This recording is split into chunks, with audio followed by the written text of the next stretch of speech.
Una nuova tappa oggi nell'ambito del progetto Io non ci casco, nipoti digitali, presso l'Istituto Agrigento Centro, plesso distaccato della Garibaldi. Ecco, già stiamo vedendo tanti genitori, tanti nonni prendere, diciamo, posto, perché evidentemente sono interessati e coinvolti importanti da parte dei propri genitori e figli.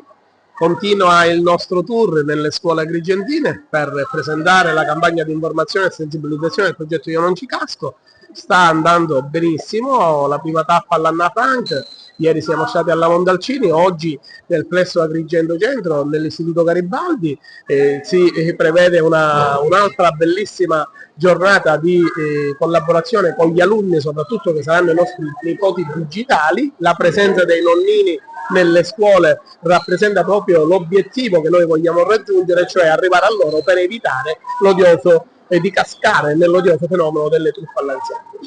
Oggi se avete anche coinvolti il sindacato con un incontro nel pomeriggio presso la UIL.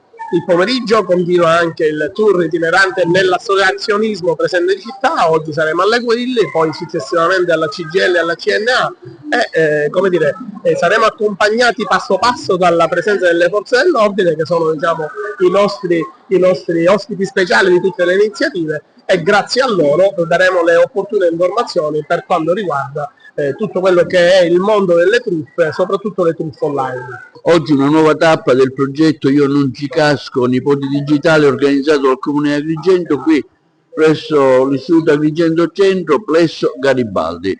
Abbiamo visto già la partecipazione di tanti genitori, di tanti alunni, segno che è un messaggio che va rivolto a loro, ma in particolare ai ragazzi, agli alunni.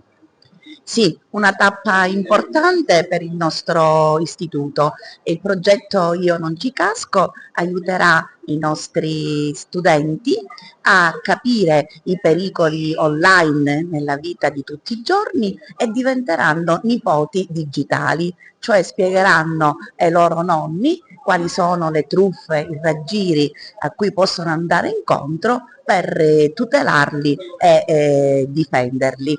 Sicuramente un momento di educazione civica e di formazione per diventare cittadini attivi e responsabili. Sì, oggi siamo al nostro terzo appuntamento all'Istituto Garibaldi, Agrigento Centro del Comune di Agrigento. I ragazzi partecipano con grande entusiasmo, anche perché molti dei ragazzi già sono venuti in rappresentanza della conferenza stampa e hanno partecipato alla realizzazione, all'avvio di questo progetto.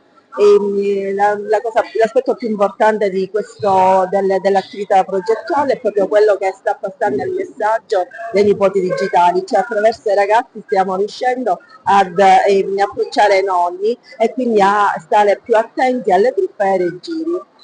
Sentiamo un nonno presente a questa iniziativa e con il suo punto di vista, come ritiene questa iniziativa del Comune relativamente a questo progetto Io non ci casco? Assolutamente valido, ritengo che sia giusto che si continui a fare in tutte le scuole. Lei è qui perché suo nipote è stato coinvolto da suo nipote? Assolutamente sì, certo. Come valuta questa iniziativa? Ecco, lei qui ha sua figlia e ha voluto essere presente?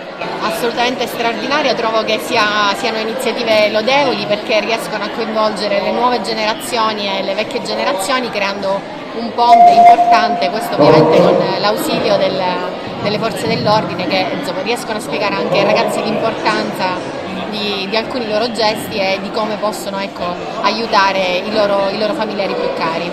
È stato coinvolto da suo nipote? Certamente. Ecco, come ritiene questa iniziativa? Ma mi sembra utile per la prevenzione di queste truffe. Lei ha sentito parlare di qualche caso che si è verificato, non so, che l'ha interessata magari? No, così, ho sentito nei telegiornali, nelle varie trasmissioni televisive. Buongiorno ragazzi, come va? Come sapete siamo tutti insieme per parlare di truffe agli anziani. Purtroppo può succedere che qualcuno cerchi di imbrogliare, chi vi contatta online, chi chiama al telefono o addirittura chi suona alla porta fingendo di essere qualcuno che non è. Che ne dite? Aiutiamo i nonni a riconoscere chi prova a imbrogliarli? Ogni piccolo consiglio che darete ai nonni sarà importante.